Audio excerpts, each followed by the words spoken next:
Alright. So in furtherance of the class, we continue with, with camera. Now in Blender, you cannot render anything out of your viewport without having a camera.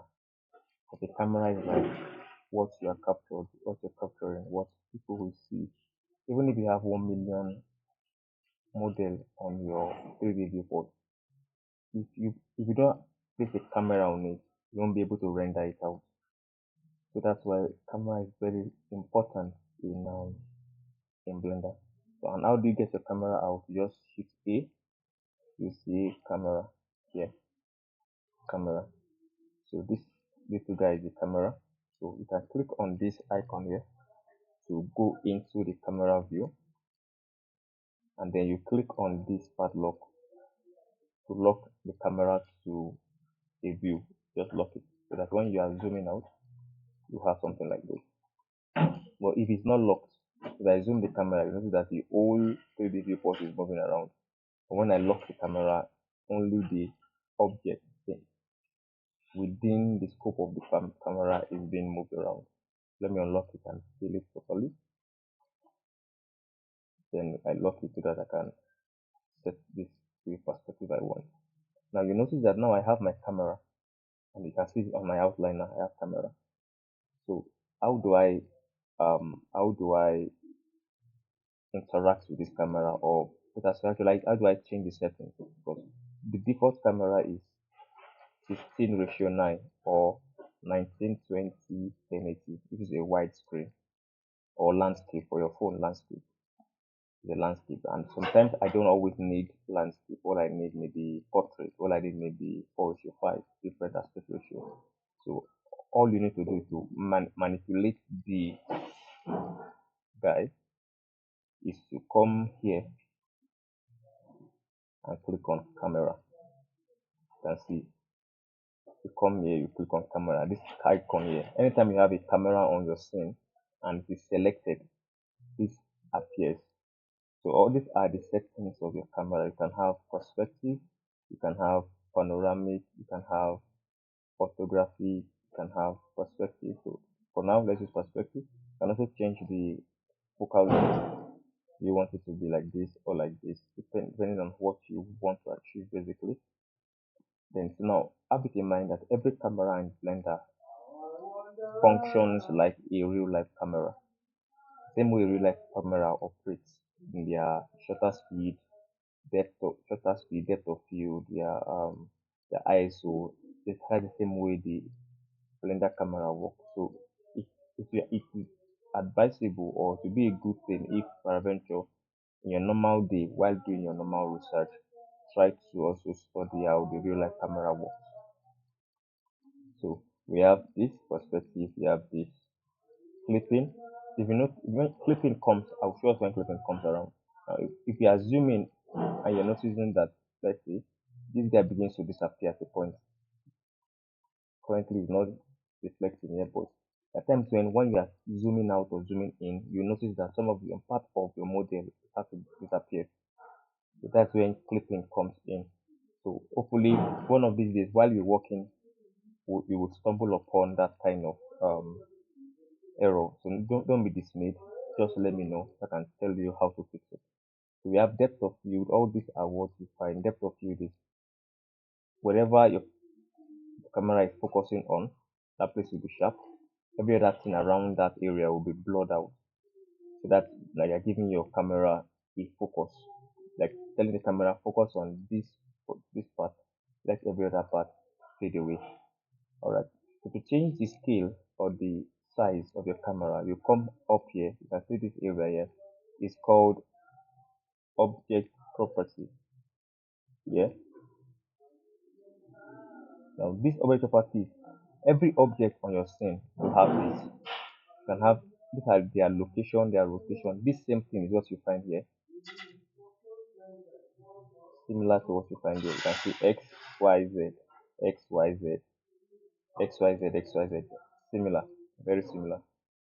So if you want to change this one, the size of this, you come up to the output. The output. output. When you click on output, you could see resolution X, resolution Y. So you can see 1080, 10, 1920, 1080.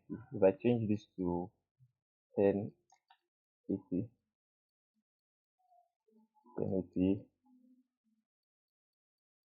you will notice that now I have something that looks like a square. So meaning that the width and the height of this guy is similar. 1080, 1080. I can change this to let's 1920, 1920,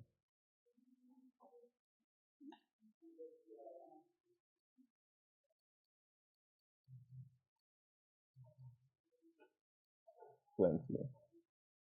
I say okay. Yeah. So you notice now I've flipped the angle. Initially it was 1920 1080, then it was 1080 1080 figures a square. For now it is now 1080 1920. So if I want to render this out, if I let me say let's assume I'm through with the camera setting I like. If I and I click on this, I will notice that I can still work on my 3D viewport. This is the camera here. If I click on this again, it returns back to the camera. Yeah, so like I said in one of those videos, I said you can split our screens. So this can be my 3D viewport, and I'll make this one my camera. Let me make it my camera.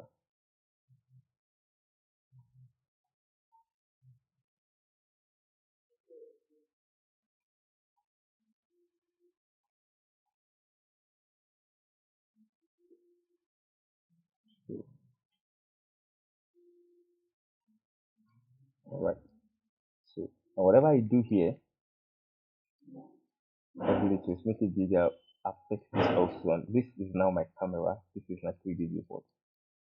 So that if eventually you're already ready to render out your project, but at the same time you want to be seeing the camera while working, while doing more work. Let me attach let's say cube to the scene. Now we have a cube here. Let me make it let's make it a big enough cube and move to the side. So since my since my uh this drag up, so you notice that the camera is still unmoved.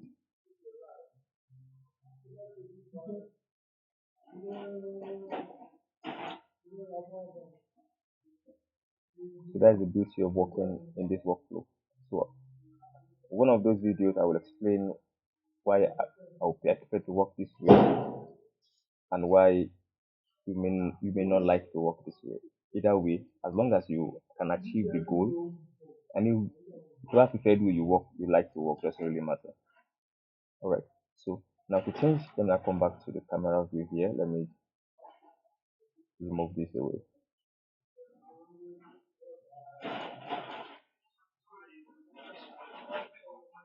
Okay, let me come back here. Yeah. Sorry for that.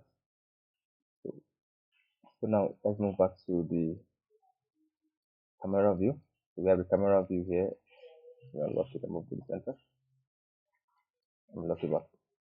So during while looking at the output, you see the resolution. You see other part also. Now, all these ones here we'll touch when we're dealing with animation. In the animation section, we'll deal with this one, and this one also. Now, this part here, we'll deal with them when working with the animation. But for now, just ignore it. This is currently the most important for now because now we're only rendering a still image, a still image. Okay. So now, if I move to this area, you notice something that I have objects or meshes on my scene, but they are not, in a sense, they are not textured. They're not textured.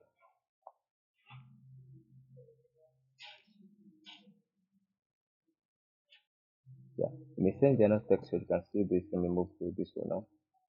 Is that everything is dark, and the reason why it is dark like this is because there is no light in my scene. Now, light in 3D viewport, your 3D workspaces, but it's important to write light in the real world.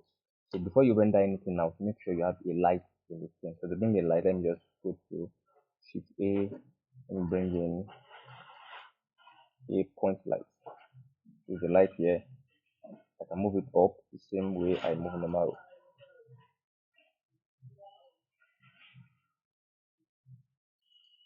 So I have this light.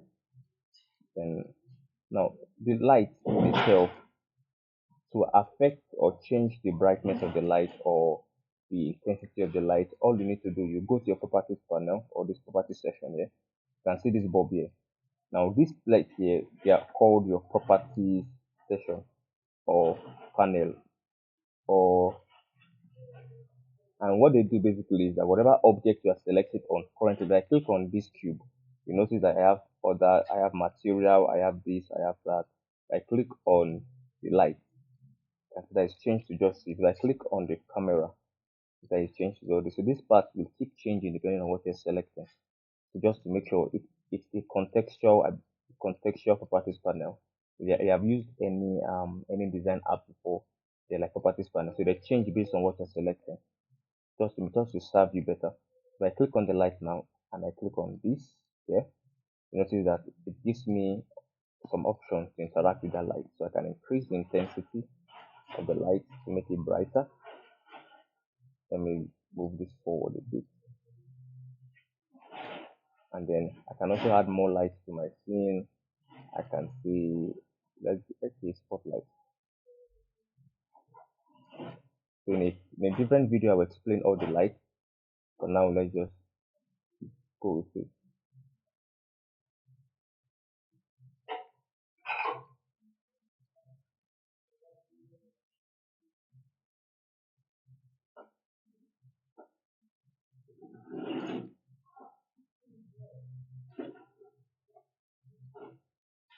Another point light.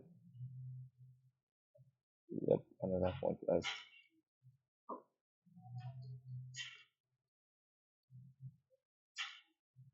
Another point light. Now I have two lights. We have this one and we have this one. You can see them also on your outliner. By ID, you can see the function. You can also see the shadow on the wall.